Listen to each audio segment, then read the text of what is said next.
So I'd like to call the meeting to order. Our first order of business is the Pledge of Allegiance. I pledge allegiance to the flag of the United States of America and to the republic for which it stands, one nation, under God, indivisible, with liberty and justice for all.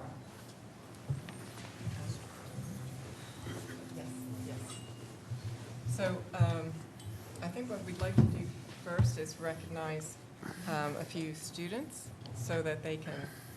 Are we ready? Is that okay? Yep. All three here. And then everybody is liberated to go their way.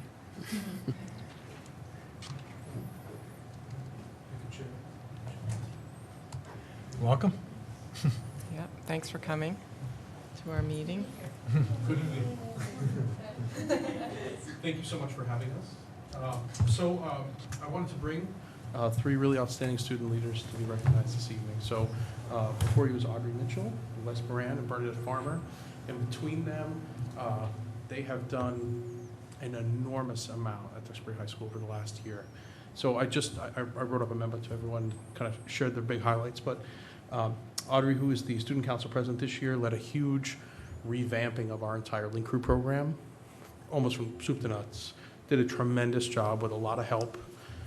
Wes and Bernadette went to the National Student Council Conference, which I think was in Michigan? Pennsylvania. Okay. Excuse me. Close. And then again. Close enough. It's another swing state. Exactly, that's right. And then, and they also both attended the state conference over the summer. Great. They have brought a tremendous amount of energy into our student council program this year. Bernadette was in school council for 3 or 4 years. They all wear multiple hats within their grades and within student council in general. And so we are right at the beginning of a year where I think a lot of things are going to come back into Duxbury High School. Sure. Kids are really involved already, and it is because of the hard work of a lot of students at the high school, but they are following the lead of these 3 students. Great. So I can't say thank you enough for the work you've done. And we all expect really big things over the rest of the year. pressure. No pressure, right? 2 seniors, 1 junior? 2 seniors and a junior, yeah. And so we just thought we'd bring them and introduce them to you. Great. And just thank them for all their hard work. Great. Well, thank you. Thank you. There you go. That's great. Can we take a little? So we're going to take, this is the picture part of the. Little photo op? Do you want to go over there, or? Sure. Okay. And their parents are all here this evening as well. We also gave you a little. Oh my goodness. Thank you. Very little. Awesome. Pretty cool. Yeah. I'm having massive.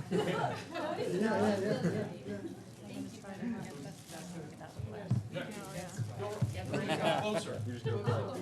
Yeah, Yeah, those are the other. Get your vantage point, Kristen. Come on, proud mom. Let me get out of the line of fire. Patty's gonna get right up there. Good.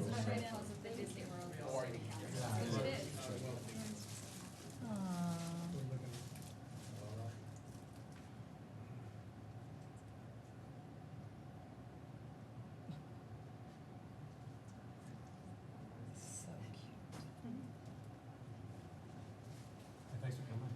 Awesome.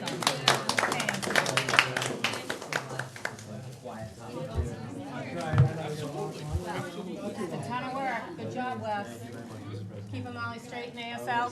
Average, of course. I think I'm gonna be okay in a second.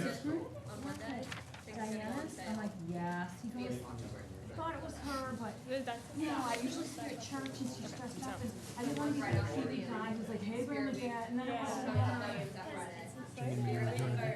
Just give me, if you can just give me 1 second. No, we have the reports to do Yep. anyway. It's so funny.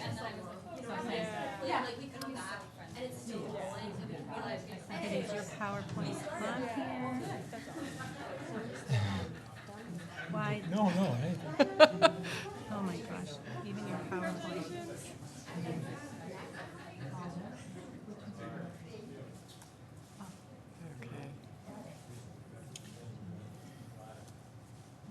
Anyhow, continue on.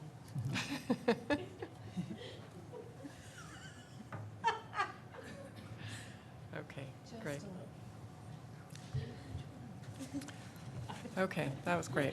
So let's approve the minutes of September 4th.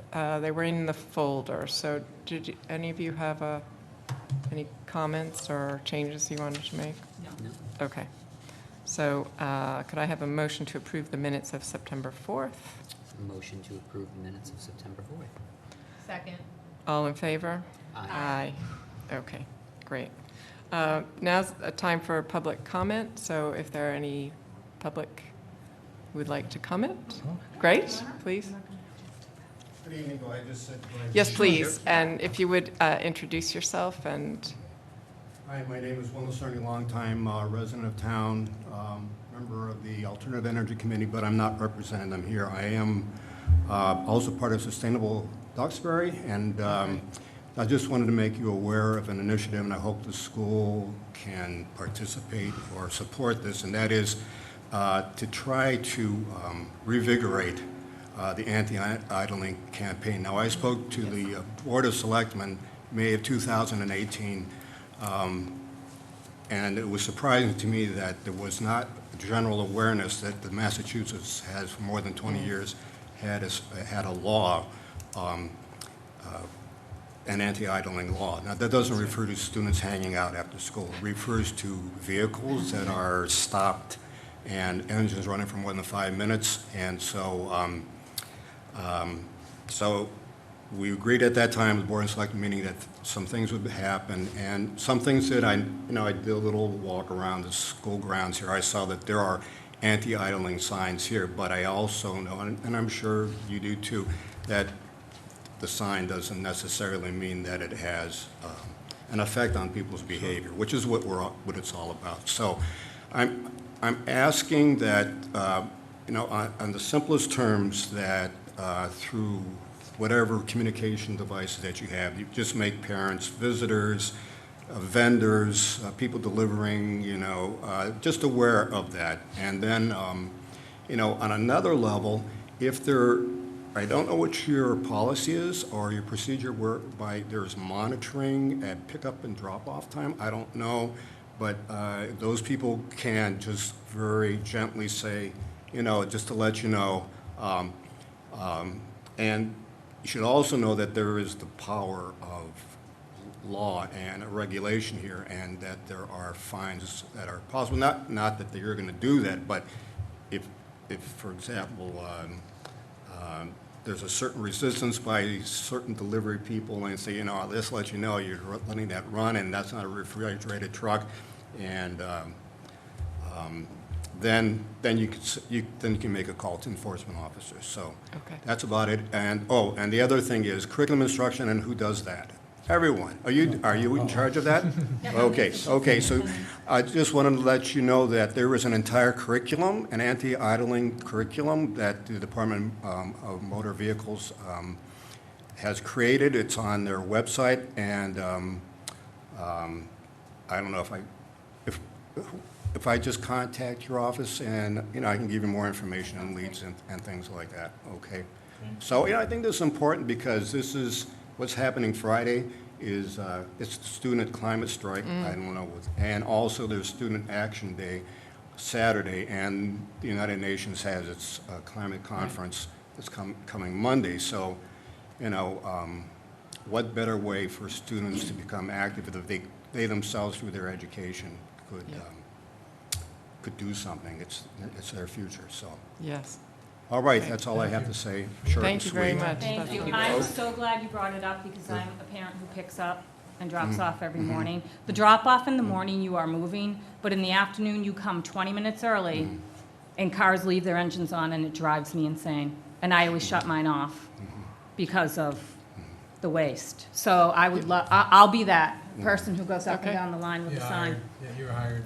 Okay? Yeah, Make me a you know. sign. Because Oh, really, thank you so much. it's, Thank you in so the much. winter, it's different, and people will be like, I have a child in the car and it's cold, but Yeah, right and- now, there's no reason to idle for 20 Yep, to 30 and there are reasonable minutes. exceptions, and honestly, I parked my vehicle, turned it off, and then I walked by 3 cars who are, Yep. just dropping their kids, or they have their kids at football practice. I don't know, it's not really a school issue, but in a way it is, right? And Yep. they're just sitting there with cars running, Yep.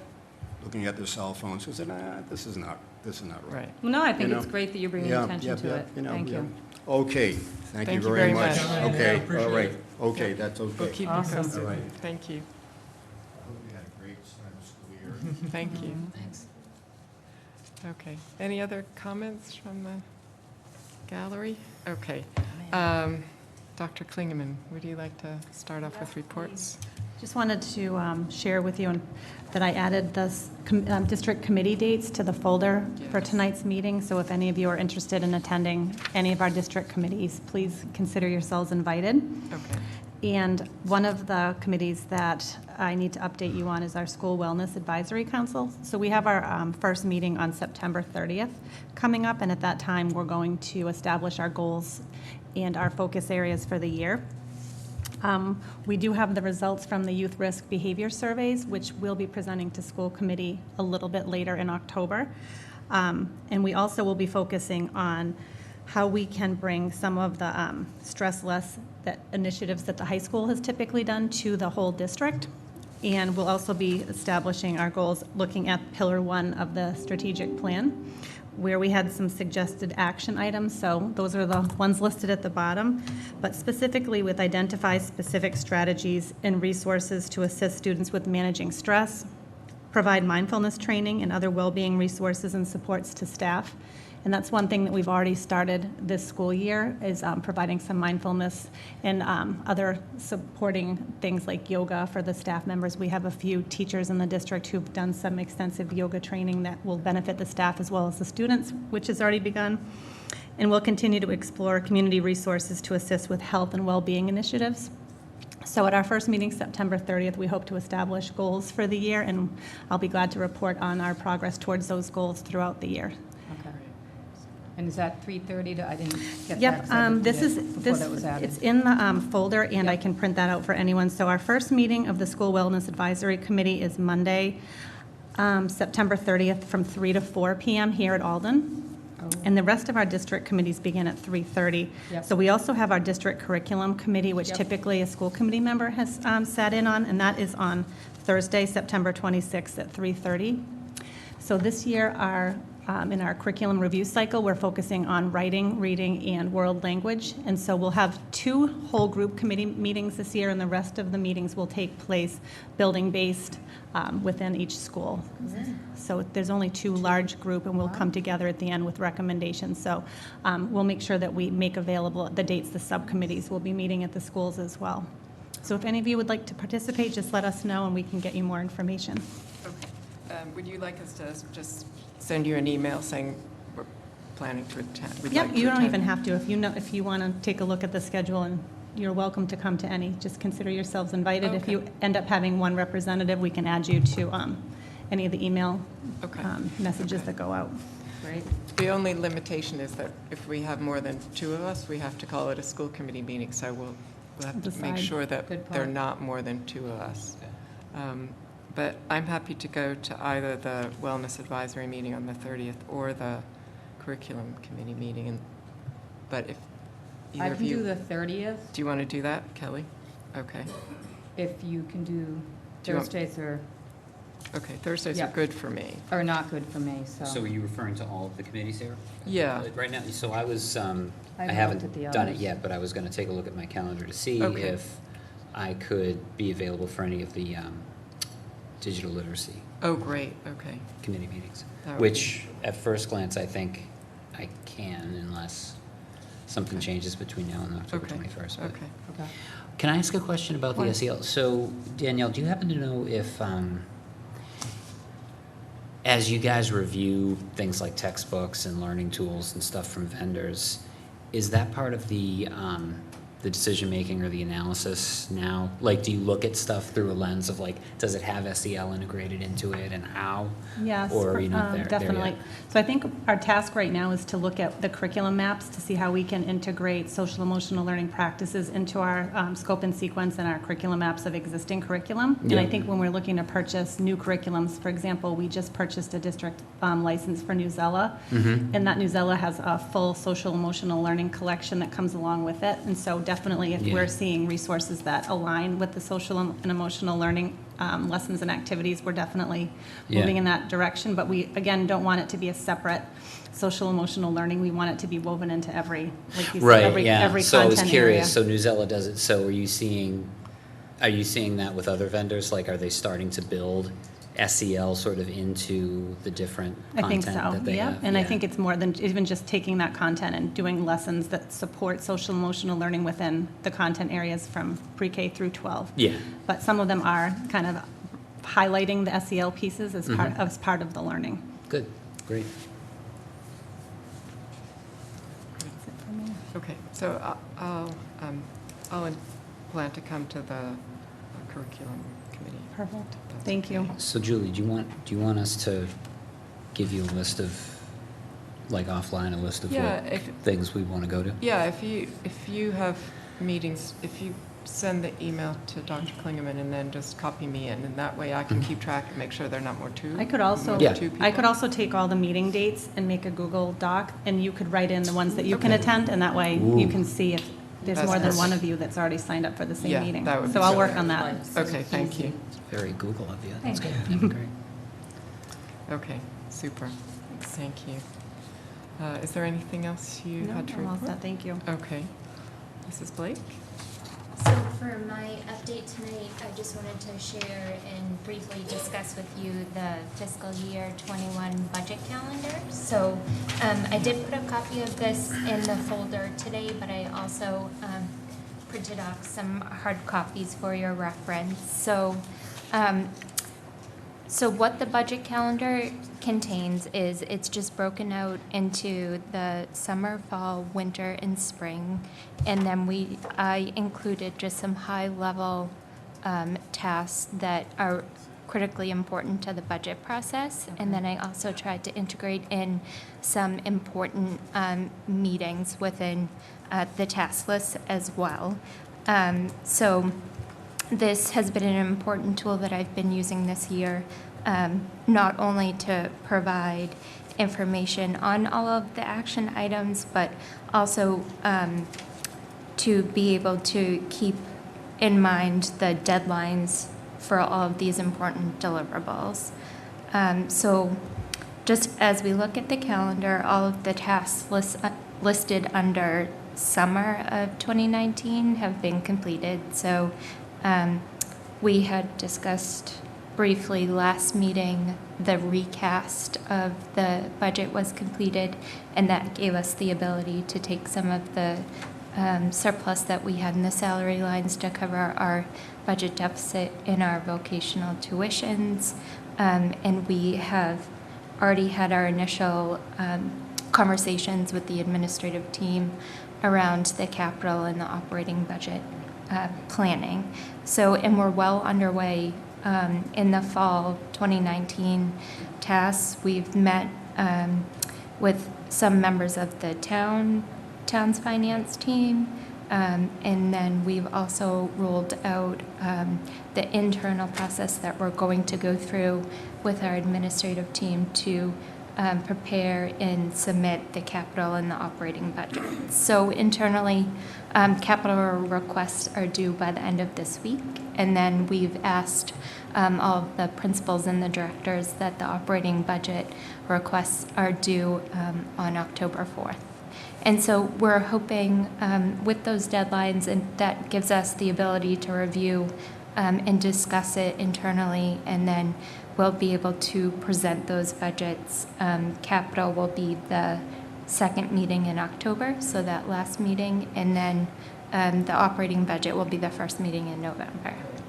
And then that will lead us into our winter meetings with the discussion of the operating budget that we presented and the capital budget, And then some of the meetings, the finance committee meetings that we had them last year, and we anticipate that they'll be held again this year. And then the joint finance committee and selectmen's meeting that we had in the winter. And then, of course, spring will be town meeting. Yes, exactly. Excellent. Perfect. Sorry, I'm a little organizationally challenged, having a hard transition from summer to fall. That was like 6:30, I'm on it, I'm even early, so sorry about Yeah, that. you're early. I think I saw you walking today. Were you on Washington Street this morning? No. Was it yesterday? I was gonna roll down my window and say something. Okay. I Yeah, saw yesterday. you yesterday. Here, see your text. But that was yesterday, today's today. Never mind. You'll get into this. Okay, I'll get in a groove here. So Katie, I just want to say thank you. Like, your work this makes it transparent. Like, it's just so easy for me to understand, and all the hard work you've put in, and thank you. I'm really impressed Of with course. what's going on. And I did want to comment on the budget. You know, I've talked to some folks lately and that are paying attention, and they're reading the paper, and they saw how we covered the voc ed budget, and they were talking about how we didn't, you know, it was kind of less than pleasant a couple years ago, and how we're asked for a 2.25 budget. And, you know, some of the comments were, well, you know, and the FinCom says we shouldn't have Spanish in kindergarten or so-and-so. And I said, and everybody needs to know, it is not up to anybody but Dr. Antonucci and the school committee and Katie as to what we spend our money on in the operating budget. So it just, you know, you guys are professionals, and that's what we hire you for, and it's going to be a great process, and here we go. So, but thank you for all your work. Yes, great, thank you. Okay, perfect, thanks very much. Sure. Okay, would you like to go, madam? So this week in the high school, we're doing a gold rush, which is basically we're raising donations for pediatric cancer, and it was started with the student council. So starting today up to Friday, we're asking students to bring in money for the Jimmy Foundation, and I believe also some of the girls' sports teams are getting involved, buying like gold scrunchies for their teams, which is just a super good way to kind of give back and recognize that, you know, many students are not as fortunate in terms of their health. So that was a super good thing we started this year, as well as we're going to bring back homecoming for the first time, I think, since my freshman year, which is, it's a big deal, because in the past it's kind of been a flop. There has been pretty low attendance, but I think this year we can bring it back strong. I think we just need the numbers, but that's kind of fun, because you always see other towns have these super fun homecomings, and you want that, but you just need people to go. Mm-hmm. So that's planned for October 19th, and that's the day after the homecoming football game. And is that a dance? It is, yes, Okay. yeah. And then the students who took AP courses last year, the AP Scholar list came out. So if you were recognized if you scored at least a 3 or 4 on a certain amount of your AP exams. And then we actually had 2 students who graduated last year score 4 or above on 4 of their AP exams, which is extremely hard to do. So that's a really good reflection on our school. And college admissions counselors are outside of Breadboard right now for, I think, just the fall, advertising for their different schools, and that's just a really good way for seniors to reach out and talk to these admissions counselors and kind of get your name out. So they really hope people come and visit their little stands. And then the PSCTs will be administered for sophomores and juniors on homecoming, I think earlier in the day, but October 19th. And that's just a good way to get a baseline for how students are going to do on their SAT and how to study. And then talking about Stress Less week, we kind of broke it up this year in student council. We were talking about doing possibly a Stress Less day each month. And we're like trying to start to plan for that, and how, because previously, Stress Less used to be either right before midterms or right after, and we kind of the stress is still there because you were midterm. So we think that this is going to be a more effective way of kind of breathing during the week and stuff. So hopefully that is more effective. But Great. that's about all I have. Thanks. Yeah. Thanks very much. That's great.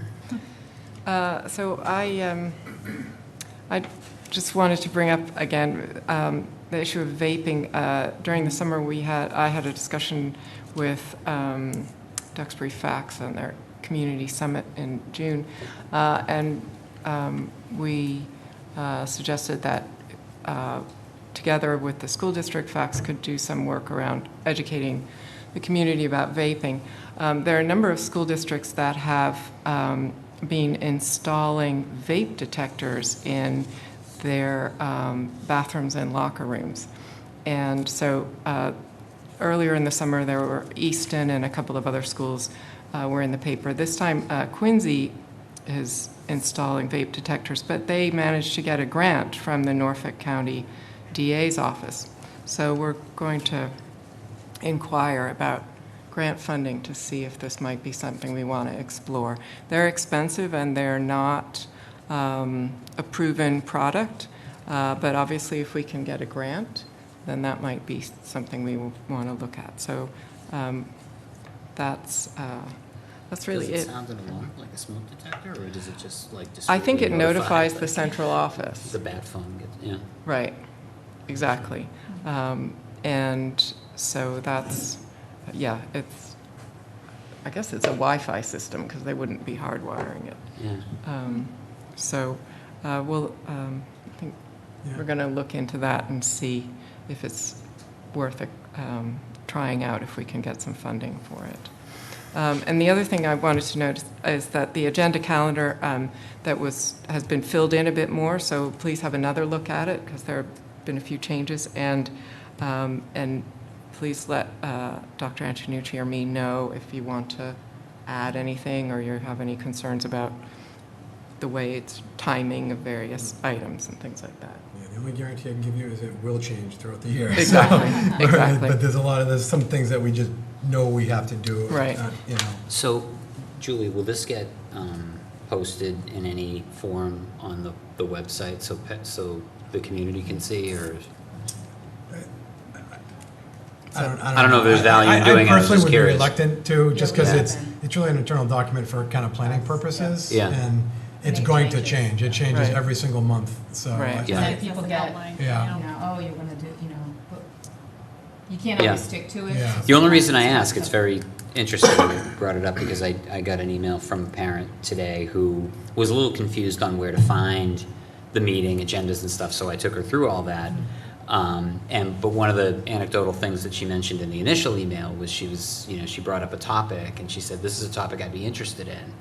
So, I mean, now what we do is we post the agenda, I think the Friday before the Wednesday meeting. And that's a window, but it's kind of a tight window. So I don't think we need to necessarily do anything, but it's probably good to be aware of that, because there's probably a kind of a line to walk there. You create a bunch of expectation, and then you change it, and then people Yeah. come and it's not there. But on the other hand, if there were certain things that a lot of people would be interested in coming to and providing input on, it might be interesting to let them know previous to the Friday if they're like maybe big ticket items. I think that's a great suggestion, and, maybe just give me the heads up if you have, for example, you think, people might be interested, because we can use different vehicles of communication to actually, like, for lack of a better term, advertise the meeting, which we will do naturally during budget season and things like that, but if there's something we can use, whether it's MailChimp or social media, I think that's a great idea. Yeah, I mean, even in general, if there was just a way to sort of push reminder notifications that meetings were coming out. I mean, it's on the website, but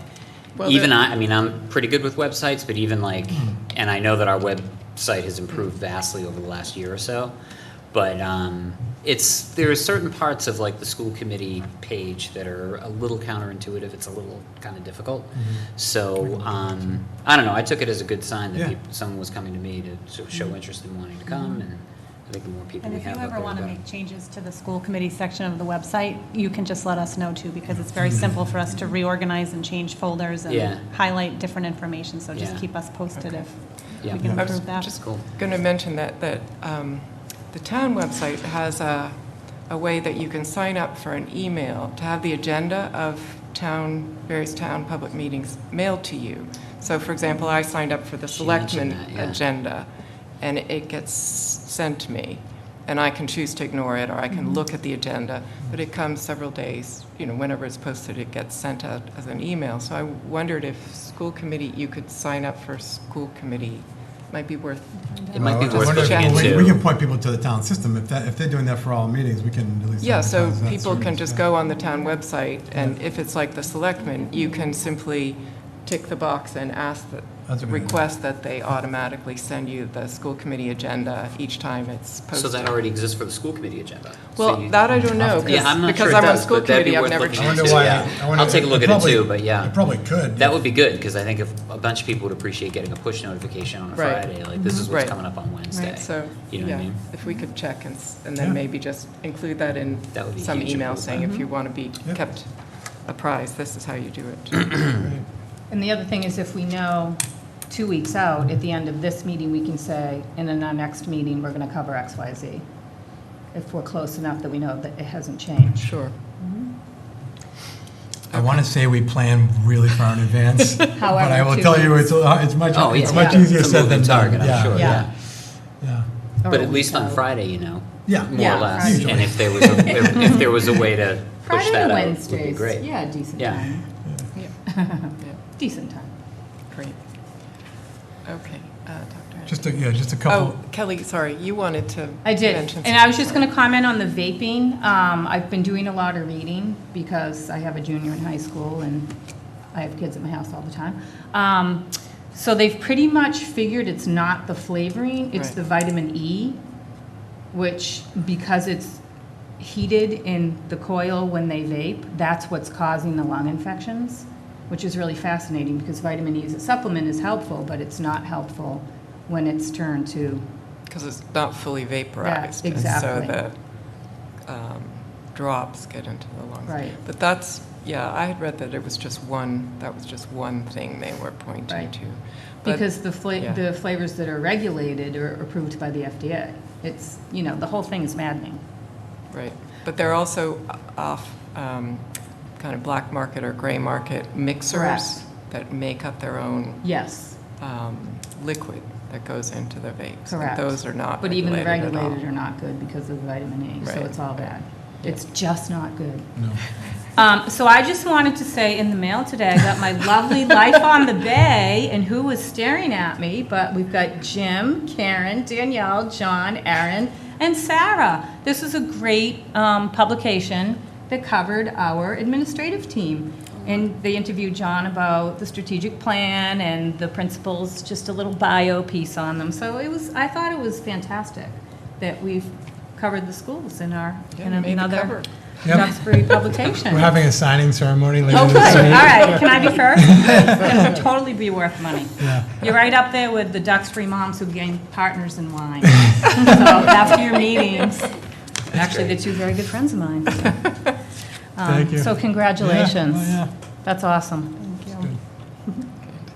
I just have a Yeah. couple, no, it's okay. I just have a couple things.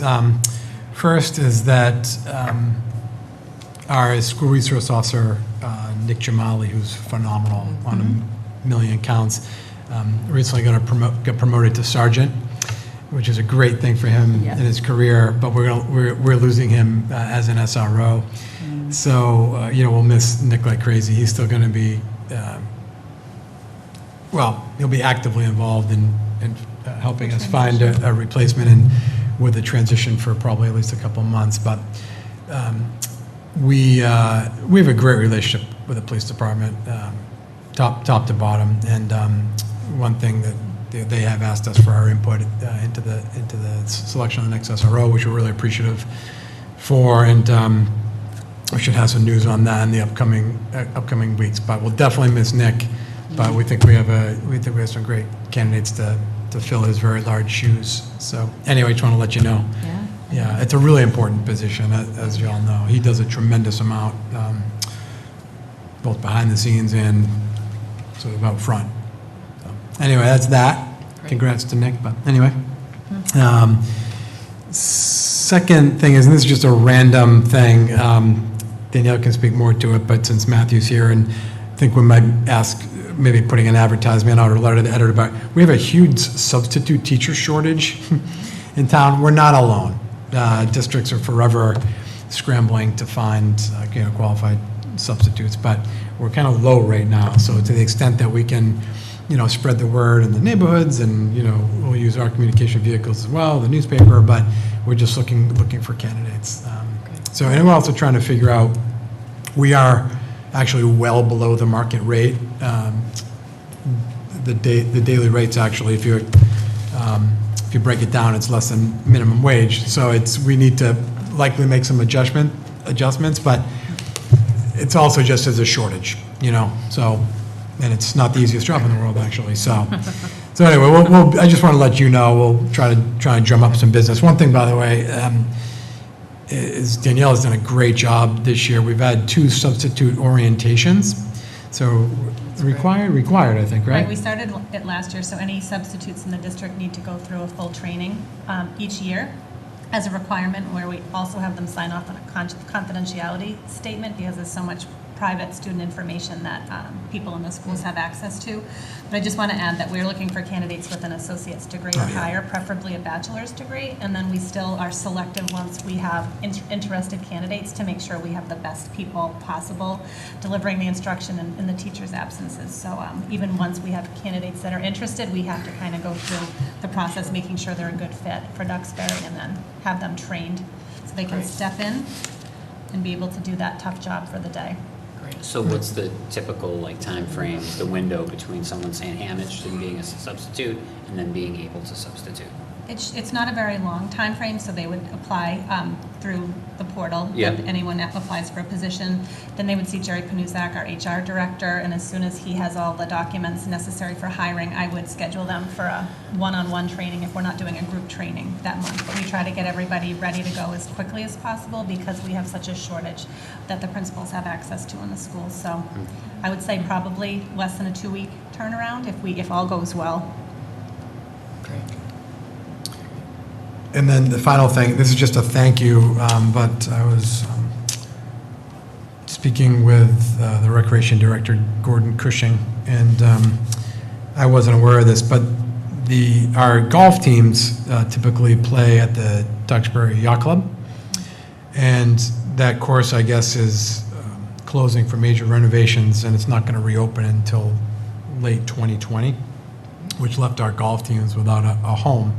So through sort of internal channels, they reached out to Gordon, who reached out to North Hill, right, which is technically a municipal course, but they're under no obligation whatsoever. I mean, it's a management contract. They're under no obligation to host us or what have you. But they're extremely generous to us. And so the end of the story is that our kids are going to play in North Hill for free. And if you do the math on it, it's about $18,000 or so worth of greens fees, when you actually break it down and look at what their greens fees are. But again, they're under no obligation to do it. They were extremely accommodating and generous and gracious about the whole thing. So I'm going to thank them officially, so on behalf of the district. But I also just wanted to let you know and let people know. So great community partner. And thanks to them, but also thanks to Gordon Cushing, who kind of helped facilitated the whole thing. So Great. yeah, great, Really great. generous. Good. Yep, Yeah, perfect. that is it. Okay, great. So we have 3 discussion items. The first one is a report from Mrs. Dembowski on the AP exam results and college admissions.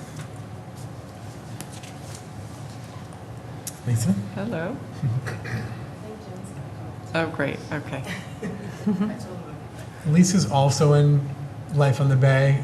Okay. So when you flip, How did I miss flip a that? couple pages in, We so could probably she zoom made in. it. How did I miss that?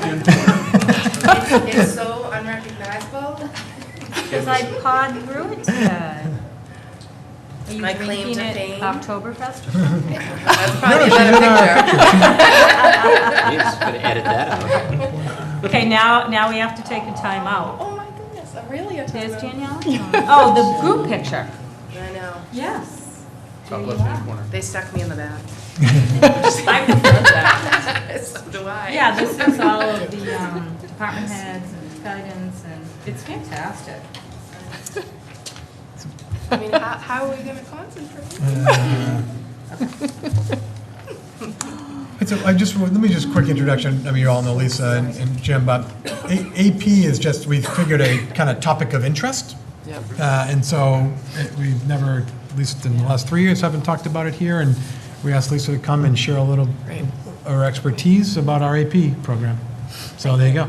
Awesome. Is that a good enough introduction? Perfect. Thank you. Okay. But yeah, I First am picture, too. now I the am baby. too. Doesn't take much. I'm like, what? The baby more than the picture. Right, so in the past, I definitely have come and we have spoken about standardized test scores in general, but we definitely have not gone in depth about AP, which is our advanced placement courses. This is the score summary that came out, and it comes out every year, and it goes over basically the number of exams given, the number of AP students, and then the scores that they get and the number within each category. So this is just for this year. Yeah, sorry, I know. In this small text, you can see by subject area. So the number of exams all the way over on the right by subject area, the scores within each, and the number within each that were received. Something like a chemistry, Jim and I were actually just talking. We didn't offer that course. That's why there's one person in there. So that was a student who did it independently, which is fairly common. But anything else that has more than, one person, we offered the course for.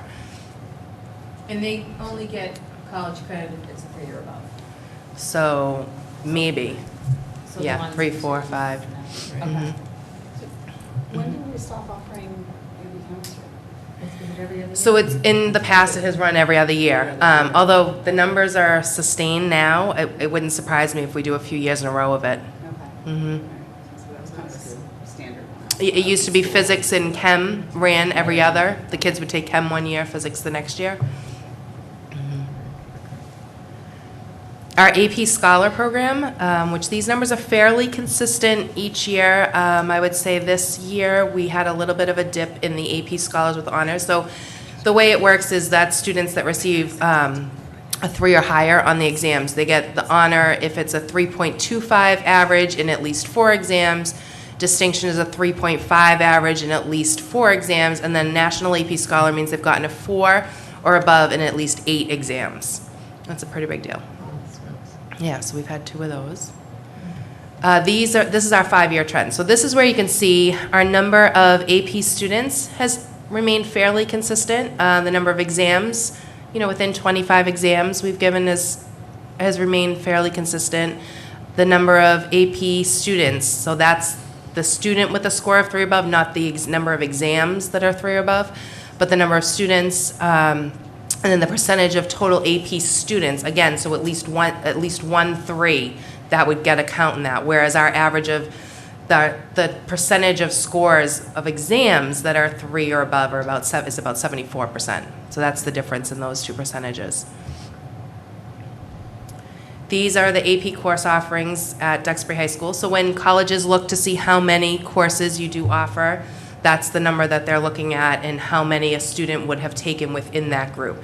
We certainly put right into recommendation letters and other things when something doesn't run. So like if chemistry didn't run, we would write that right into a student's letter to say that. The other change that is up here too, English used to only be 1 year was language, 1 year was literature, and last year the change was made that students could choose which one they wanted to take as a junior and which was a senior, which is great because a lot of students wanted to take that English course in the junior year for the GPA credit, and they didn't necessarily like the course that was associated with the junior year, so they wanted to be able to change between the 2.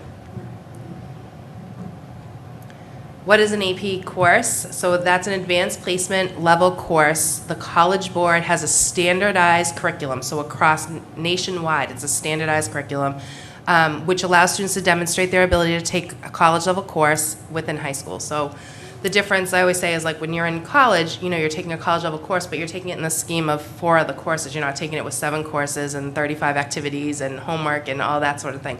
But it is the level of the curriculum that's audited by the College Board would be the same as what is recognized at a college level. We always tell students and families at our course selection night, we do a part on AP, that why you would take one has to do with if you have a real passion for the subject, so that's why you should take that highest level. It's to get a taste of what a college curriculum looks like. You get a syllabus. You have to, in many of the courses, you have to self-pace. In many of the courses, there's not homework every night, but there's long-term projects and things that you have to plan. In some cases, you can earn college credit. Again, what I stress to people all the time is that it's becoming more and more difficult. I mean, colleges, and there's a place that you can go and look, but colleges are looking for 4s and 5s. 3s will still give you a potential, but a lot of times it's just an introductory college level, but they're really looking for a 4 or 5, so that's not the reason to take an AP course. Sometimes it will let you skip some of the introductory courses, so for example, an AP Bio with a certain score, you may not have to take an introductory science course, but if you're a science major, you're taking those courses. The other thing that it does do is in the college admission process, GPA and courses taken is still the #1 thing looked at, and so it will give you a rigor score on your high school transcript. They want to see that you've taken the highest level offered if you can get the grade in that course. They do not want to see you taking AP courses and floundering, because that does not demonstrate self-awareness. This is a link, and you can go on to the website, but we tell families and students to look at this. You can go and search by AP course and see what the score you would need on that exam for a specific college to get credit for. So it does stay current. College Board collects all that data, but it would give you an idea. So if you just go in and look, you'll see that most of them are looking, I mean, it's a minimum of 3, but most of them are looking for 4s and 5s in those exams. Our application process, so AP courses go the same way as our course selection process. Students apply. All students have to apply whether or not it's open enrollment or there's prereqs. Most of our history courses are open enrollment. U.S. history is not, but most of the senior level ones. So that means if a student really feels like they can take it, they're going to be given the opportunity to take it, as long as there's a teacher that says, sure, I think they can master, they can do well. Most of the language courses, even though you have to have the prereqs in terms of courses, but if you meet with the subject supervisor and feel strongly that you can do well, she'll let you in. There are other ones like math. There's a specific average that you have to have, and it has to do with the courses that you take. So the other thing we started looking at, excuse me, there is a function within the PSAT, which, again, our number of students sitting for the PSAT has been going down. I think it has to do with that people are just jumping right in and taking an actual SAT or ACT, which is probably entirely another presentation. But if they take the PSAT, there is a way that you can run an AP potential, which will take subscores of your PSAT and recommend AP courses for you. And they've done research to correlate what like a writing and a critical reading score would get you at least a 3 on a certain subject. And it's for all AP courses. So it's interesting to at least run it in if you do. It's another bonus of the PSAT. We do have a policy in Duxbury that all students enrolled must sit for the exam. College Board recently changed their process in that many of the schools they worked with did not make students decide if they wanted to sit for the exam until the end of the year. And so they didn't charge us for the exams until the end of the year. They have now gone to charging us in October. And they're trying to really push a policy that we already had, but they've done research to show that more students are invested in the course and do better if they do that. And then for the most part, I mean, the students that take AP courses, tend to take, I would say, over the course of their 3 years, some do take it in freshman year, but between sophomore and, if a student's taking an AP course, they're probably taking 6 on average, 2 a year. That's about what the average is for a student that's in AP. We certainly have plenty of students that just take 1 and try it out in senior year, and we have some that take 1 in sophomore year and figure out that's not what they want to. So there is a dabble around, but I would say for most students, they're in about 6 if they're taking them. Okay. Do you want me to do any questions on AP first? Sure. Or, okay. So the College Board standardizes the curriculum for the AP courses. Is there any particular qualification that the teachers need to have to be able to teach the AP courses? Yeah, Is so that- they do have to go through the audit process, which means they have to submit their own curriculum in order to be approved to teach the course. And does that sometimes affect what you can offer? So someone mentioned chemistry, so is sometimes the reason that you don't offer a course because there are no teachers I mean, it interested could in- be, yeah. I mean, there's certainly like, there's I mean, I'm trying to think of like, there was an AP topography at one point. You'd have to have a teacher that would be willing to go out and do there's a summer program that they have to do to get certified. So wow. certainly I could see that being, we've been fortunate, I think. Yeah, we've sent teachers pretty much every year, at least one teacher out to AP school. It's usually it's in St. Johnsbury in Vermont or in Maine for a one-week camp to go through the whole AP curriculum from Yeah. the soup nuts. And then we send teachers out to get like the recertification courses. So chemistry just got redone. This year, AP Bio was 2 years ago. So our AP Bio and chemistry teachers went out to the course to get, feel comfortable in the new curriculum. Any other questions? The sophomore world history was introduced, what was that, 3 years ago, or is it more than Yeah, I that? feel like that Probably year we did 4 the or 5, curriculum yeah. changes. So yeah, Yeah. after that committee. And what's the reception been with that? Because there was discussion around whether that was wise or not. Yeah, so I would say it's grown in enrollment. Really? The Okay. scores have certainly been there for the Okay. students. The one complaint I tend to get from families has to do with that it pushes off their ability to take AP US to senior year. So that is something that I know Lou Alberti's been talking about, and is there a way to, change that? But I would say it's wildly popular, and, I don't think there's any secret behind the teacher. Right, It demonstrates that as well. Yeah. Mhm. If I can add one thing to what Lisa said, so Lou Alberti is preparing a presentation to come, I think, later this fall to talk about the social studies standards and Right. what that may do for our course sequence at the high school. Okay, And the AP world and the world curriculum in general is going to be something that okay. will be in that presentation for sure. Oh, great, okay. The other question I had was, I noticed you offer AP computer science, but we were talking our last meeting that we don't really have a computer science department and curriculum at the high school, so I'm wondering how we do that. Right now, It's online. It's online. Yep, so It's we one purchase section. licenses to be able to offer it. Which, to be honest, some of our students that aren't able to take a course because of enrollment do some of the other AP courses online through our online program. Okay, okay, great, thank you. Is this a good time for a general AP commentary? Listen, Is this a good I give a lot of commentary about things, Okay. Lisa, so I'm fine with it. nothing will surprise new. her. Yeah, so, this, it's a great platform to just talk about the cautionary side to AP. I have 3 kids in college, one is a junior, and in discussing with my sophomore last year, the course load of actually taking AP classes, contrasting it with one of my college age students, children, on average, a college full course load, you're in a classroom Exactly. 10 hours a week. Our kids are in school 10 hours every single day, 5 days a week, because they're here for 6, right? 8:20 to 2:40, so 6.5. A high percentage of them participate in extracurriculars, whether it's a team sport, music, theater. Some of them are doubled up, like sports and music. Some of them are teaching underclassmen instruments. Many of our students work. So you just do the math, and the dirty little secret about AP is there's great inflation because of weighting for GPA scoring. And many of the parents, either directly or indirectly, encourage and focus on GPA. So when you can get GPAs above 4 by loading up on AP courses, there's sort of a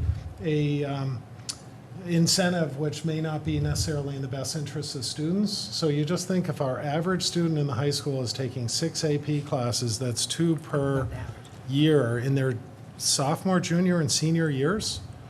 So I wouldn't say it's the average student that's doing that. It's students that are students that do multiple APs, it's about 6. Okay, But so it's not the it's a average. big, well, it's a bit, big what's- number, It's a big number. percentage Yeah, of our you could kids. very easily take 3 or 4 APs in your junior year. Yeah, so, we talk about Yeah, we health, used to take 5 or wellness, stress. There are just not the hours in the day when a kid comes home at 7 at night after doing all the stuff in the world that all of our students do, and then buckling down to do 2 or 3 college-level courses. So it's just something I think the community needs to be sensitive to. I think it's not in the best interest of students. It's really not college-level work, right? I mean, it may, be portrayed as college-level work, but there's really a huge difference between taking AP Chemistry at any high school in the United States and AP Chemistry at any 4-year institution of higher ed. So I just think it's important to talk about, there's some incentives that are a little bit whacked. It sort of plays to the fear of parents to have these extraordinary resumes, GPA scores, extracurriculars, leadership, all that stuff kind of is impacting our students' well-being. So just want to put that out there. It's great to have the opportunity, but we have this a little bit of a incentive structure as it relates to APs that I don't think necessarily is in the best interest of many of our students and families. So anyhow, that's my 2 soapbox. Yep, which is, and to be honest, a few years ago, we changed the way we presented the information to say that students, because there are some students that can completely handle it and need it to stay focused in school. They really, truly need that to be challenged. I mean, it's a smaller percentage, but certainly they exist. We changed our approach to it to say, come meet with us. So any student that was applying for multiple APs was encouraged and even called down many times to meet with guidance counselors. We streamlined the AP application process so that we could track how many students are applying to, whether they get in or not, what they're taking, and track all of that and have those conversations with families, because I agree with you. I think it's completely a family's decision with that student, they know that student best. Students can get extra GPA incentives from an honors course too. So it's truly the only one that's a true 4.0 was the college level. After that, it goes And up. that's something, Peter, you and I, without having talked about this, share a lot of the same opinions. And, I use this term all the time, but at some point we have to walk the walk on some of this stuff, right? Yeah. And it could be that we have a conversation maybe for the future about not having the extra bump, Yeah, well, I know that's a big discussion in higher ed. Yeah. How do you, with The GPA. Yeah, so anyhow, I'm not an expert by any means, but I think it's one of these things where it's so easy for our kids to be super over-programmed and overwhelmed as a result. And the choices, a lot of them are sort of momentum-based because that's what their friends do, that's what their peers do in their classes and stuff. So I think we just need to be mindful. There's some real consequences. And again, it's one of those things that's different in secondary education today versus a generation ago. So, I was just gonna, your response was exactly what I was gonna say. I think this all ties into our broader discussion about, social media and the different stresses on students these days. Because I was gonna say, AP clearly plays a role for certain students who need that extra push up, and I think we have to remember that. But then it's that broader discussion about stresses and how families are handling it, and the focus of the broader community on, when I was in school, people didn't know that I was in, who was in AP classes, right? But now, social media and everything's more, it just ties into that big, broader topic that we're always grappling with in terms of stress and pressures and social media and all that stuff. And I love the idea of taking away the. Yeah, I I know don't mean to throw that bomb, but it's Because we do report both. Otherwise, then you take away the. I guess it's just about the AP specifically, because there's always a place for weighted GPA. Yeah. I guess in that model, you wouldn't even have AP per se, right? So you just do. Because we report the unweighted GPA for exact. That's the other thing we went to a few years ago, is we do report both, because the colleges were on the transcript of both. Yeah. Because many of the colleges were saying, they're getting all these GPAs from all these high schools and all these different points. So they wanted to start with a base GPA, which was the unweighted, and then they add rigor points. And they add, like Northeastern, for example, adds a point per, thing, and you get a total score out of the number of, it's a whole complicated formula, but that's what they do. And they don't care what your weighted GPA is because they're looking at your unweighted to start. Yeah. And they wait, they do their own weights They do their anyway. own, that's what I mean. So it depends. Yeah. And the other, someone said it, but maybe Lisa, but the big myth is that somehow you're going to get college credit. I will tell you, as a consumer, at 3 different colleges and universities across the country like that, maybe they'll let you pass a prerequisite or something like that, but they're taking their money, Yeah. full tuition no matter what. So they still want you to take 5 classes, whatever it is. You know, maybe I'm just not in my world, but I don't know anybody that's like saved a ton of money. Did you? Oh, see, okay, see, they're smarter kids than me. At McGill, Oh, Lil had she could have taken her whole first year, freshman year, was covered by APs. Yeah, and there's another internet. We had a student that went to another international school Yeah. that did that. So yeah. there are, and at WPI, my son got to get into a higher level math course. For that starters. happens, Yep, right. So right. that happens, but the one thing I would say is that Peter's right that AP courses are not college courses, but listening to my 2 children, and it's a small sample, admittedly, but when they talk about the skills that have saved them in their college courses, it's the skills they learned in the AP courses at Duxbury High School. You know, how to read critically and how to take notes on reading, how to analyze, and how to listen to a lecture, you know. So, at least some of our AP teachers are mimicking the types of things that professors do at college and having some kind of college level expectations, which, at least for my 2 kids, set them up really well to enter into freshman year when you're sitting in a lecture hall with 200 other people and expected to take notes and come back next week with your work done. So I think for certain students, there are those types of benefits which you alluded to in your presentation. Yeah. So And there's certainly we have Syracuse University Project Advanced courses, Exactly. which are not AP courses, but they're college, you get Syracuse college credit depending on where, you go. And that's another example. I mean, we've talked about looking at ways to have other dual enrollment programs, which makes a lot of sense to me. I don't think the AP is the only way to do it. And Right. so it's just something to keep looking at. Mhm. Lisa, Great. can I just add too, you do your course selection night later in the spring, and I Yes. think that that's a great opportunity for families to come and ask some questions about whether We would AP love is right for their students. And I was surprised last year how low the attendance was, and it was such a fantastic presentation. So I think if any families are wondering if that's the right fit for them, they should definitely come to that high school course selection night and hear Lisa speak, and then they can talk to her individually about questions about their own students and what they want to get out of an AP. great. Good idea. Great. Okay. Thank you. One more Drum up slide. business. More slides, sorry. Yeah, so I think the last time I came, maybe students were just choosing schools. I don't even remember. I think you came after the busy October. Oh, that's right, you month. told me that, yeah. So this is how the class of 2019, how it shook out, for lack of a better word. 92% indicated matriculation to a 4-year college university. That's actually up about 4%. We had been in the 90s. We dipped a little bit for a few years into the high 80s with more students electing, or not more students, but a growing number of students electing to go to a 2-year school, and it's back up now. So I think that that's an interesting thing. 2,300 applications were submitted.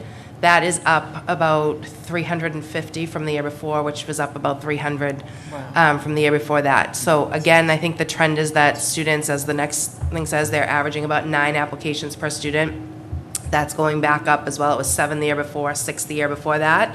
The early decision push is again, and actually out of that 2,300, so 48 were early decision. There was another probably 10 or so that were ED2, and then about 1,200 were early action. So the rest were regular. So I would say over half of our applications are submitted early. That doesn't even include rolling or priority, which is a whole nother early process. But out of the 48 students that applied early decision, it was about a half, in terms of a little under half, I think 22 students, I'm sorry, a little over half, 26 students were accepted through early decision. So I think we saw a little higher the year before through that process, but it's still on par with what the national average is around that. Our students are still applying I would say to the same groupings of schools, we had 130 applications to UMass Amherst, just from that one senior class, that's half of the school. About 30 kids ended up attending, 60 or so to Fordham, UNH, UVM, Northeastern, so they are still applying to a lot of the same schools. This year, we have close to 150, I think it's 143, colleges that are visiting at the breadboard, which is up more than 50% from last year. So I think that's a great way to sort of open students' eyes to other exciting opportunities in new colleges. But it's definitely keeping us busy. And I would expect, based on what we've been talking with the senior class, we're going to see more early applications again this year, an increase on that. Do the juniors get to take advantage of the? Yeah, visiting? so Okay. all the way, yep. Actually, freshmen, sophomore, junior, seniors, anyone can go. The Okay. colleges sign up either before school. Yep. And so they'll be on Main Street, kids come in the morning, Okay. or they'll be there for the entirety of lunch, and they're right by the elevator, right by the A stairwell, and, 2/3 of the school walks right past them. Awesome. Yep, and it's all on Naviance, who's coming, and there's also going to, we have an admissions panel that's going to come in the spring. We moved up our MIFA college admissions night, where we go over how to apply to colleges. We moved it up to the fall this year instead of the spring, so it's going to be targeting, sophomore and junior parents that just want to kind of get a head start to look at some of the stuff, because our seniors they're pretty close to being done. Yeah. And we're You know. planning April vacation, visiting trips. for Right, juniors. yep, Absolutely. yep, so, yeah. All right, thank Thanks, you. Lisa. Yeah, you're welcome. Great. Questions? Thank you very much. Okay. No, All right. Good job. Thank you. Thanks. Have a You're good still night. smiling, so. Oh, yeah. And You if you want to see, smile, she's right? still on page 20. I saw. I don't know, I'm gonna have to insert a better headshot there. Oh, stop. So okay, Have a good night. Thanks, Jess. thanks. So,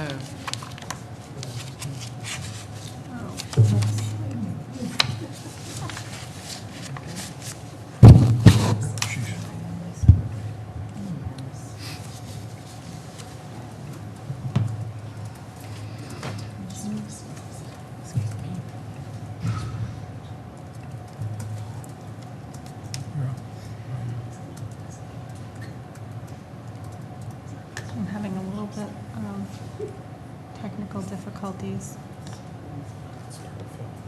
Okay, I think you're. Okay. So tonight, I just wanted to review with you the fiscal year 19 operating budget year-end report. So to me, it feels like we're bouncing around a little bit. So last meeting, we discussed the fiscal year 20 recast. And then earlier, we were discussing the fiscal year 21 budget calendar. And now we'll be reviewing the fiscal year 19 year-end report. But I think it's really important just to be able to let you know how we ended the year. And then throughout the presentation, I tried to just make reference to some of the changes that we had incorporated into the fiscal year 20 budget. So some of the variances or some of the either deficit or surplus positions that we saw at the end of fiscal year 19, we then had made some adjustments for them going into this year. So as a part of the report, what I had tried to do was just to give you an overall summary, and then you also have the breakdown of the expenditures by what we call our major cost centers. And then within those cost centers, we just broke down the expenditures within our salary lines and then our general expense lines. So as part of the summary, I just wanted to give you the totals. At a high level, the salary expenditure totals, and then also the general expense totals. And within those two major categories, I have that broken down into the object code. So what the object code is it's actually a part of our accounting system, and that just breaks all of our expenses into 6 major categories. So just discussing the salaries, we have the 3 object codes. We have the professional salaries, so within that group, that's going to be our teachers, our administrators, so any of our licensed staff, the nurses, are in that professional salaries, object code 1. So you can see here, at the end of fiscal year 19, we did have a balance of $428,951. So, and the percentage of the budget, and so that percentage there is just the percentage of the professional salary budget. It's just under 2%, so a 2% balance. Our administrative salaries, so that's some of our admin assistants as well as some of our support staffs. We also had an available balance at the end of fiscal year 19, and that was 5% of that budget. And then the other salary category, we ran a slight deficit at the end of the fiscal year. And within that category, that is our instructional assistants, our custodians, and some of our other support staff live within that other salary category. So some of the balances, just to provide some context, the balances at the end of the year were due to a few different factors. The major factor was some unpaid days that we had in our professional staff throughout the year. So if we had any extended child rearing leaves, that could result in some unpaid days for our professional staff. And also if there were any extended medical leaves, that also resulted in a bit of a balance in the salary accounts. We also did see a balance in some of our overtime and our substitute funding. So in the overtime and substitute lines, we had a balance at the end of fiscal year 19. And I just have a note here that when we were creating the fiscal year 20 budget, using some of our historical data that we saw, the expenses from past years, we had made the decision to decrease our overall district substitute budget by $54,000. So yes, we had a surplus this year, but we have already taken that into account for fiscal year 20. So there was that adjustment there.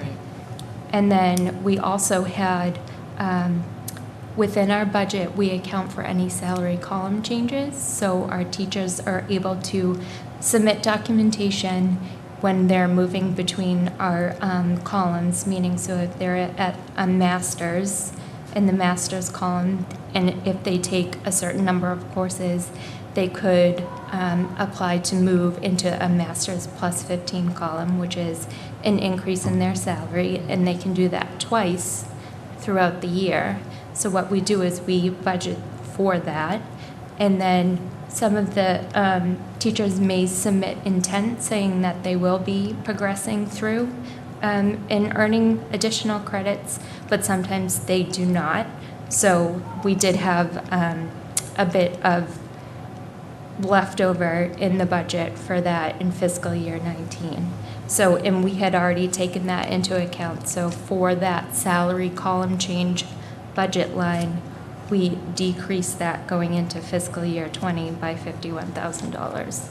So some of the surplus, we've already accounted for that in fiscal year 20. So going back to something you said last year, which was that rolling over salaries added $1,050,000 just Right. Contractual just doing obligations. nothing Yeah. else.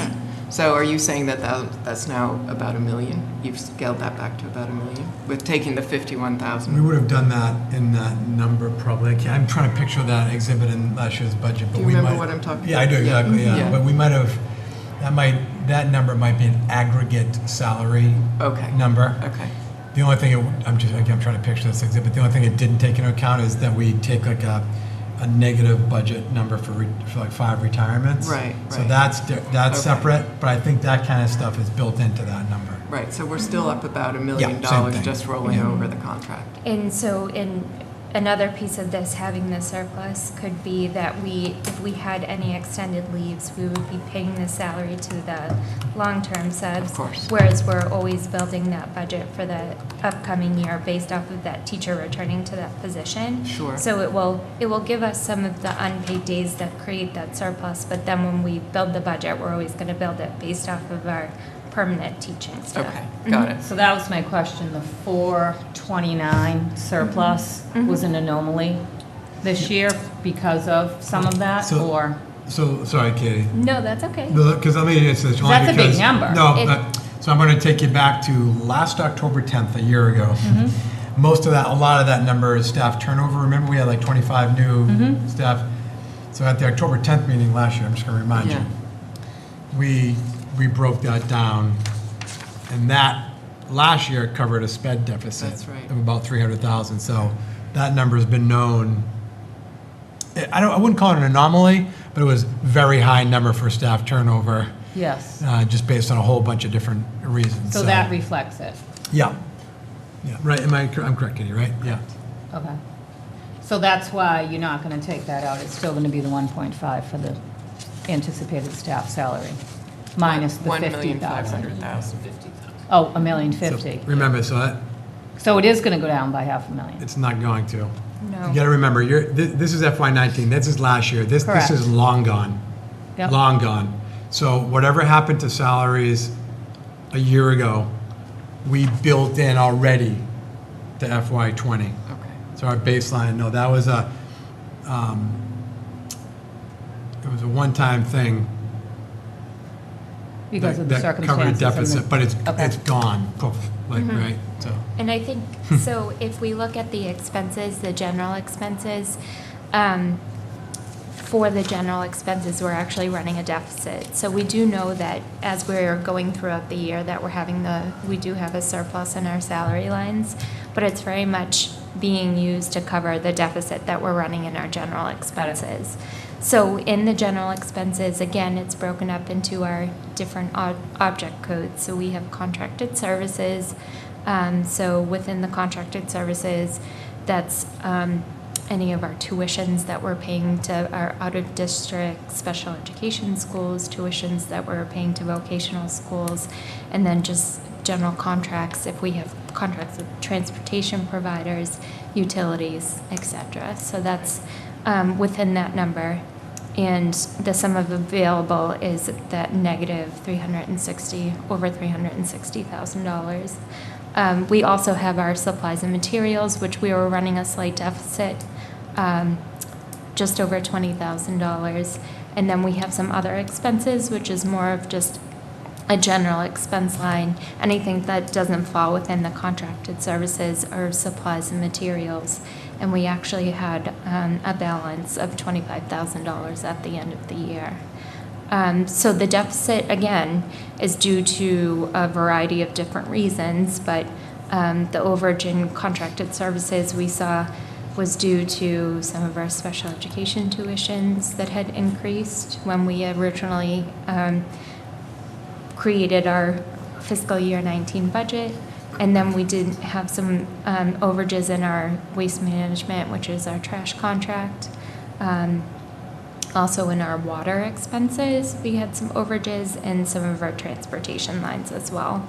And then just a corresponding budget action. So in the budget, as we created the budget for fiscal year 20, we had taken into account that some of our past years that we were not budgeting enough for water and for our trash and recycling, so we had increased that. So I don't anticipate that we'll have that deficit position for those accounts going into fiscal year 20.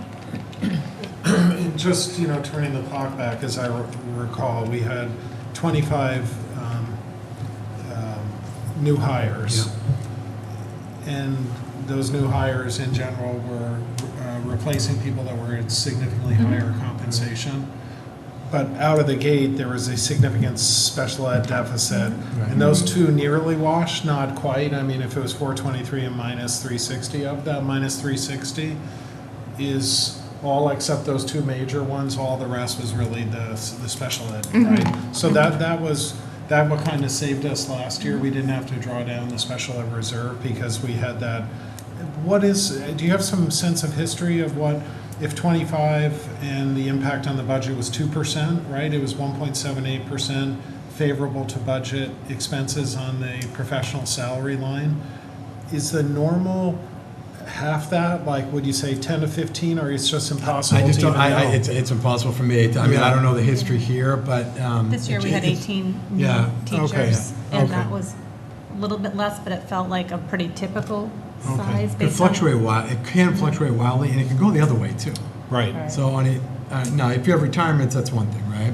But if you have a teacher who leaves for, pick a reason, Yeah. moving or resignation or termination, whatever it may be, it could be that you have to hire a teacher who's more expensive, right? If Yeah. it's in a high, it's like a high demand field like chemistry or physics, right? So impossible to know. No, and it's kind of like when you talk about good budgeting practice, we were the beneficiaries of higher than normal turnover, but we can't count on it to sort of be a ongoing, like on April 1st, a certain fixed number of positions people are going to retire, you get that notification.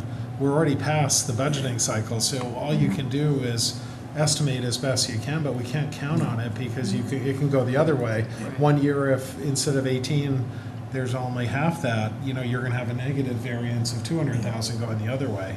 I've said this in the past very publicly, but what we're doing right now, I alluded to it earlier, is we're budgeting. Last year was 5, but we budgeted for 5 retirements, and we put a negative $150,000 in the budget. Meaning, right out of the gate, we needed to make that up in the hiring season. I would just say that's not best practice. It's a necessity, I think, right now, and it's fine, but it is not best practice. If there's ever a time when we're a little more flexible, we don't want to do that because it can burn you. Right now, we're fine. Yeah. Can I ask a question? You don't have to answer it tonight, trash and recycling. Can someone tell me what we recycle in the schools at some point? Like what is being recycled and how it works? Thank you. So then, just the second bullet, we did have some increase in our spending in our operations and maintenance cost center. So in fiscal year 20, we did have a budget action item that we increased some of our supply and equipment accounts to reflect those known obligations. So we did account for that for this year. And then also the big bullet point, I think, is the reduction and the utilization of our committed offset from the Special Education Reserve Fund. So that was our fiscal year 20 budget doesn't include that Special Education Reserve Fund offset, and we also didn't utilize the offset that we had committed for fiscal year 19. So so the ending balance is $104,746. And as of right now, the current balance in our Special Education Reserve Fund is $318,899. So with zero utilization, so if that reserve fund, if we do not touch that from this point until we have our town meeting in March, we can expect that the balance would be over $420,000 in our Special Education Reserve Fund. So I think that's absolutely getting us to the point where we have that balance, what was initially appropriated to us, and we can use it hopefully as a true reserve fund for any of those unanticipated, unbudgeted costs that will come into the district in the future. So that's a thank you town, right? That's wonderful that we've gotten ourselves in this position. But thank you from a management standpoint that we've been able to turn the surpluses that have been generated. This is a great thing because it's been one of the biggest variables, and we kind of shoehorned our way through some difficult past years, but within 5 years we got to the point where we actually have a real functioning reserve that's great for the town, great for the schools. And thank you, everyone in the town that supported that. That's wonderful.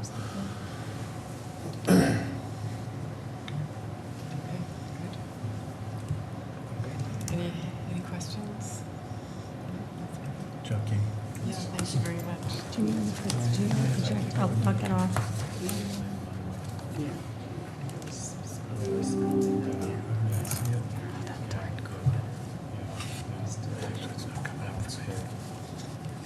Maybe a little hobby.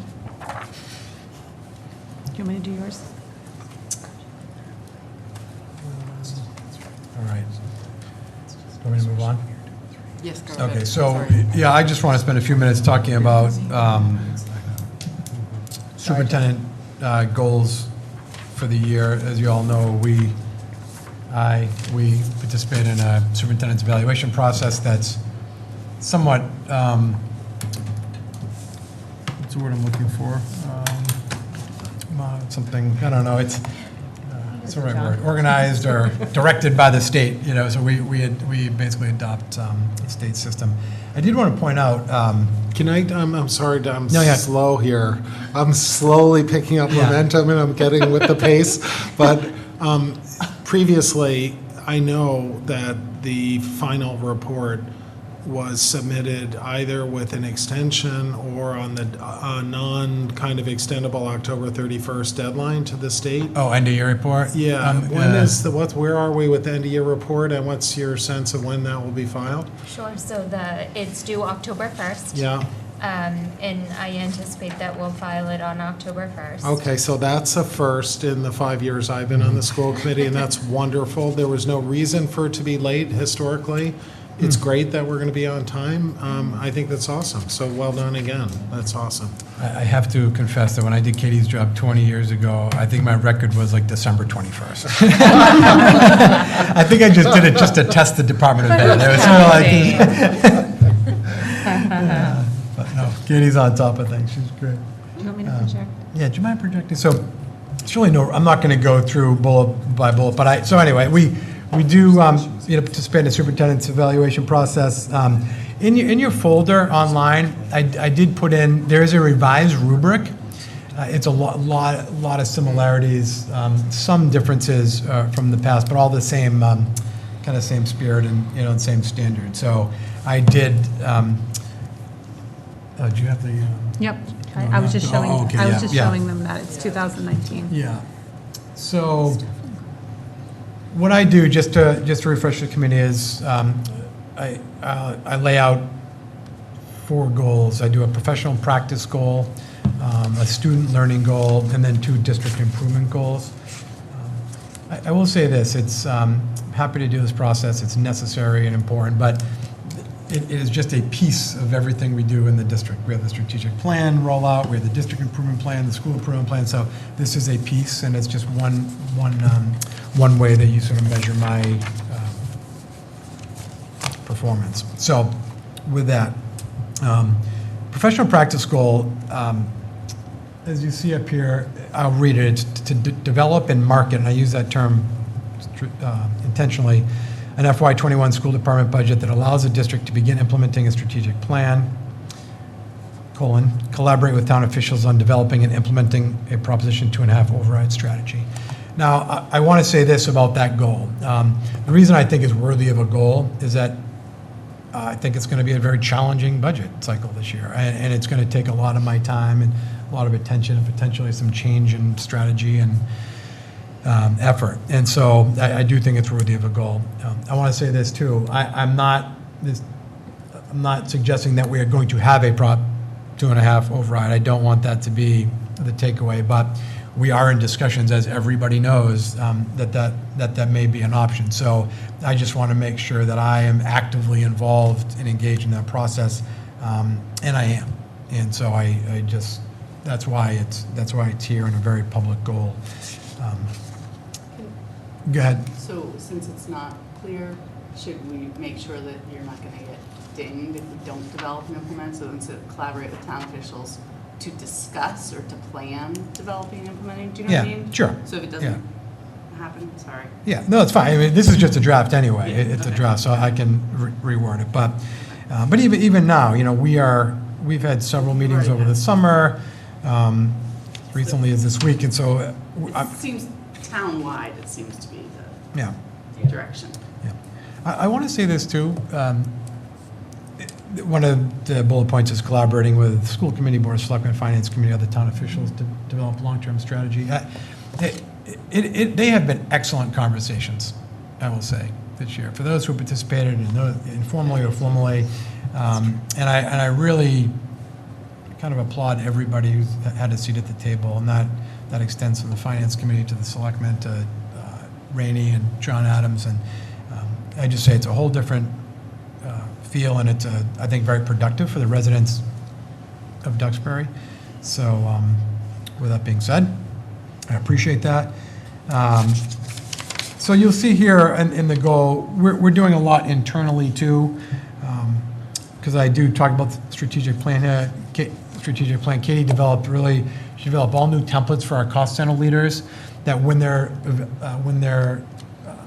developing their budgets, that they're sort of required, for lack of a better term, to tie it, if applicable, to a strategic plan pillar or a specific goal. And so we've sort of rebuilt a lot of our internal documents, and they're really nice and I think very efficient, and they're going to be productive.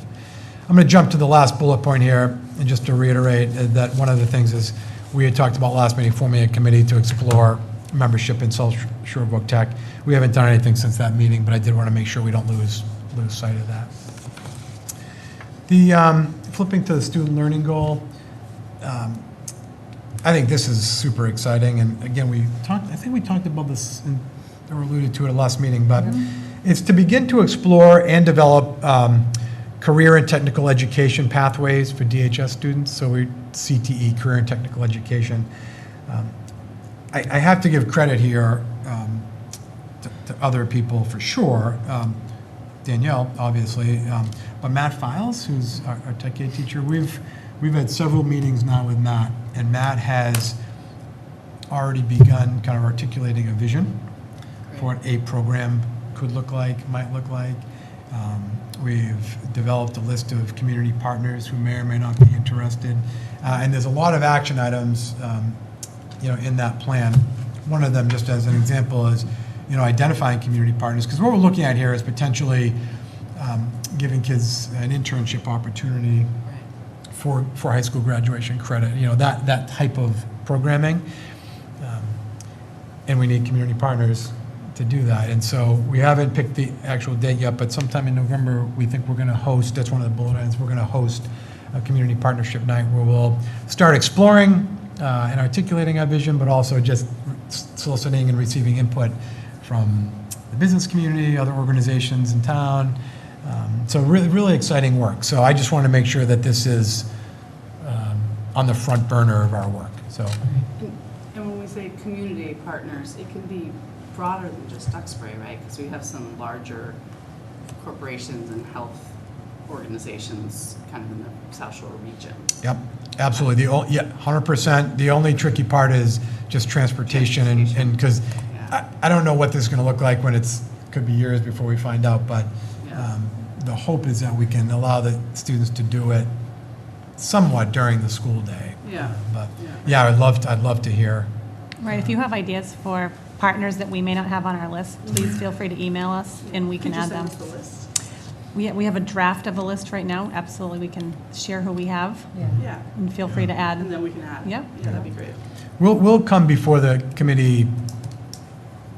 I don't want to promise a when, just even to talk about our work to date. And again, the credit really goes to Matt. I'm just thinking if you're doing November, if you want to do a November meeting for them, just trying to make sure that, given planning time. Yep. So, it's so great to hear your description, because that doesn't come through at all on the written description. Well, this is not the place for it, but yeah. What I'm saying, because when I read this, I didn't understand it. And I think if it was just, because CT is a buzzword, right? That's like, I don't know what that means. I don't know what Center for Technical Education or Career and Technical Education, but when you said to begin to enable our students to gain community-based, interdisciplinary, collaborative, team-based, like all the things that could happen from this program, then it makes sense why it would be our superintendent's highest priority from a student learning standpoint. But when I read it like that, I was like, yawn. Just because I didn't get that's what you meant, but when you just described it, that's so exciting because I think the broader community are dying to engage with especially our older students, but it can project eventually down to our youngest students. But if you frame it in that way and then explain that's what this is sort of the mechanics, but the high level is, leverage community, leverage resources, provide opportunities for outside the classroom learning. It's all the things that our students and the world is craving for our students. So I would just jazz it up a little bit and describe it in a way that's a little less technical. So, well, CTE is the term though so I hear you on the buzzword, but it actually is a meaningful term in the broader education community. But here's the thing, Peter, I don't want to overpromise either, all right? This goal is about exploration. I'm giving you one example. I'll be glad to jazz it up, make it look a little fancier. But as part of our work this year, it is just an exploration, so I don't want to overpromise. What you just said sounds much grander than what's on paper right now. Yeah, well, that's worthy of your top priority for a student learning goal for the next year. Exploration, it's not like you're going to develop this and implement it, right? But to actually take our superintendent and say, this is the highest priority, it makes much more sense to me. Just because I think most people, like in the community that are not educators, won't quite understand what that is. So when you described it, I would just say, I'm not asking you to do something that's not realistic, but it is something you've thought about, talked about, and I just think if we can communicate it in a way that really talks about what the impact could be, I think it would be amazing. I think what Peter's talking about is not what I'm hearing is it's not this document. It's when you do some kind of overview for the community of what the goals are. Yeah. Right. It's another document. By the way, I meant to mention in a lot of these things, like this actually is pulled right from the strategic plan too. I just wanted to comment that, it's correct. Yeah, it's a. When we explore CTE opportunities, I think that our overall goal for this would be if there's students that are on the fence about whether they're going to go down the path of applying for vocational school or staying in Duxbury, if we have alternatives for them to be able to stay in district and leave Duxbury High School with either a certification or an internship that was meaningful in their field. We want to keep all the kids we can in school and offer what they need. It's a long-term goal. All right. Just the last two, again, in terms of worthy of a goal, just oversee and lead the implementation of the district's strategic plan. It's big. I don't know how else to say that. It's just it's a lot of work. It's fun work for sure, but there's a lot that goes into it. We've been since the summer been working with our leadership team to make sure that the strategic plans align with school improvement plans, which we'll see next meeting. Add administrative and educator goals. It's a lot of work to tie that together. And was this up last meeting? Yes. It's awesome. Yeah. Really awesome. I mean, to be able to condense a strategic plan to that, 6 visual, graphically attractive. I mean, it's awesome. Yeah. Really great. One of the bullets, and again, it's a task, is sort of developing and disseminating marketing materials. So if you see on that wall there, that compass, which you've all seen, that is, keep your eyes open. It is everywhere in the district. Conference rooms. If you walk down the ALDEN main office, it's on the glass. I saw it there really slick. Awesome. But so we're already hearing the vocabulary and hearing references to the pillars more and more, and that takes an effort. Because, the audience for actually reading a strategic plan is like 3. Yeah. But everyone could get that and skip through it quite quickly and get it. It's fantastic, really awesome. Yeah. We're having a 2 or 3 page, or maybe it's going to be 5 pages, depending on that, brochure built also, because it's the thick document, kind of an at-a-glance document. Danielle and I have a series of PTA meetings scheduled over the next month or 2. I'll be glad to send those dates out. I don't have them with me tonight. And then obviously making sure that the kind of, if applicable, that the budget requests are aligned with the strategic plan, and I alluded earlier to Katie's work, Right. and that's been phenomenal. And then finally, and this is, and I think I predicted last year you would see it another time, but, it's school safety and security, and that's continued to make recommendations and evaluations on our safety and security protocols. This work may never be done, but just, again, in terms of, we really started in earnest last year, and I thought it was worthy of extending that. So there's a lot of work, and we have, as you know, we got a safety and security grant approved last year, so we're implementing those projects. Danielle's actually been working with Cheryl Lewis on a big federal grant called the Federal Cops Grant, so a lot of work to be done, even our work with the school resource officer.